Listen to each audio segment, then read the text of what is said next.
Is America hiding alien technology? Is it privy to extraterrestrial life?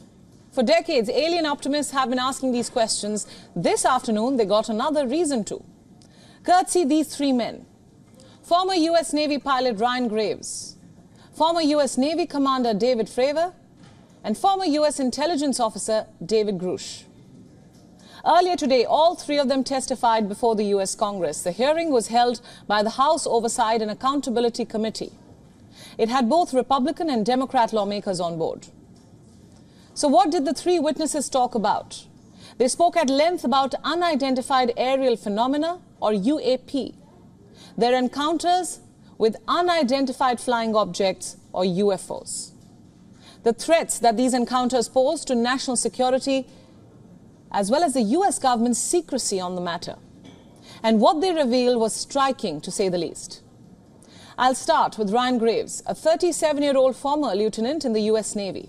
He said that there are multiple UAPs in the American airspace, but they are grossly underreported. He said that these objects have not been spotted by one or two people, but in fact by a host of military and commercial pilots. He added that the U.S. government is also aware about them, but likes to keep the information hidden. Listen in. As we convene here, UAP are in our airspace, but they are grossly underreported. These sightings are not rare or isolated, they are routine. Military aircrew and commercial pilots, trained observers whose lives depend on accurate identification, are frequently witnessing these phenomena. Parts of our government are aware of more about UAP than they let on, but excessive classification practices keep crucial information hidden. Since 2021, all UAP videos are classified as secret or above. This level of secrecy not only impedes our understanding, but fuels speculation and mystery. And next, we have David Fravor, a former U.S. Navy commander.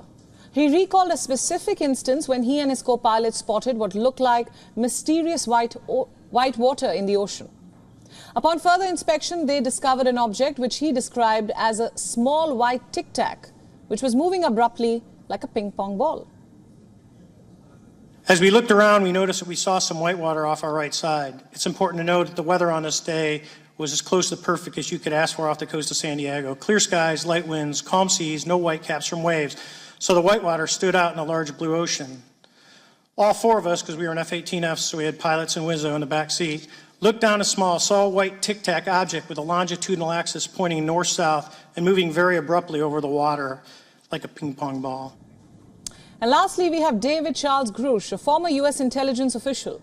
He categorically claimed that America has aircraft of non-human origin and that they need to be treated as a legitimate issue. Take a look.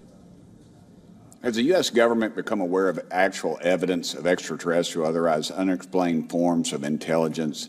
And if so, when do you think this first occurred? I like to use the term non-human. I don't like to denote origin. Keeps the aperture open, both scientifically. Right. Certainly, like I've discussed publicly previously, 1930s. Last week, White House NSC spokesman John Kirby stated that UAPs are having an impact on our training ranges and need to be treated as a legitimate issue. Do you concur with his statements? That's for each of you. Yes. Yes. Yeah. So there are not one, not two, but three credible people who claim that the U.S. is hiding alien life. How do we view this? Are their claims even credible? Well, in the past, a UFO expert in the U.S. who would have made similar claims might have been discredited by many, but these men have credentials that are worth taking seriously. Ryan Graves is a former F-18 pilot who was apparently deployed in Operation Enduring Freedom, the official name for America's war in Afghanistan and the larger war on terrorism. David Charles Grush is a combat veteran of Afghanistan.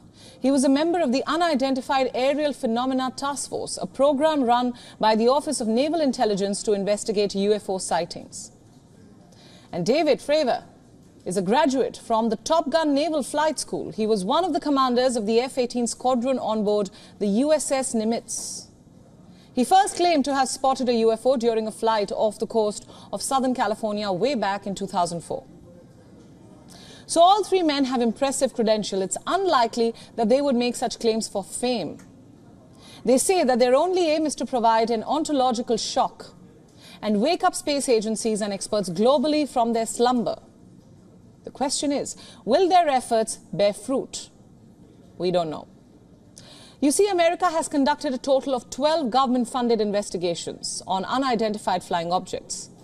Project Blue Book, Project Grudge, Project Serpo, Project Sign, Project Silverbug, to name a few. But all of these investigations have either been suspended or ended without any concrete answers. Why just America? Scientists around the world have spent their entire lifetime searching for signs of other civilizations. Some have conceded that we've got the cosmos to ourselves. Some highly doubt that that's the case. None of them have said that aliens are visiting us in UFOs. Well, not yet.